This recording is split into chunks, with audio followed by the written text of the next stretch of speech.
Yeah, so you also can't prove that pinging up the cell tower that services the house at 112 King Road residence places Bryan Kohberger at the house, which is why Bill Thompson said we can't place Bryan Kohberger at the house. But you all fucking bought it anyways, didn't you? So you're okay with circumstantial evidence if it convicts the guy you want to convict. You're completely okay with circumstantial evidence when it convicts the guy you want to convict, but you don't want to have any fucking part of Brent Kopacka. They're innocent. Wait, what if Bryan Kohberger was innocent?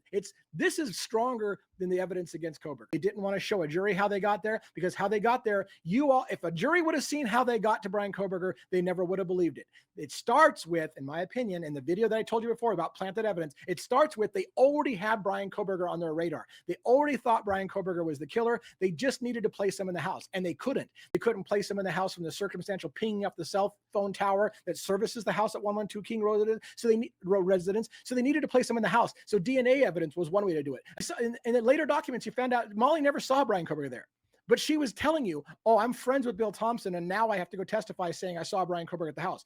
They were doing everything they could in the prosecution to put Bryan Kohberger in the house, and they still couldn't, even when they were leaning on somebody to give false testimony, in my opinion. Even when they were using DNA evidence that they didn't want to show you how they got to it, because they already believed Bryan Kohberger was the killer. They just needed to place him in the house. So they tried to place him there with an eyewitness that wasn't true. They tried to place him in there with planted DNA, which wasn't true. And then neither one of those things they wanted to show at trial, so we didn't have a trial. They put pressure on Kohberger to do a plea deal so there would never be a trial, so they'd never have to show their work. And Taylor knew if they showed their work, they were fucked. The DNA did not lead to Kohberger, and then they made the proof. They already knew who they wanted, so they needed to get it there, and they did get it there. And then they told you, we never intend to show our work in court.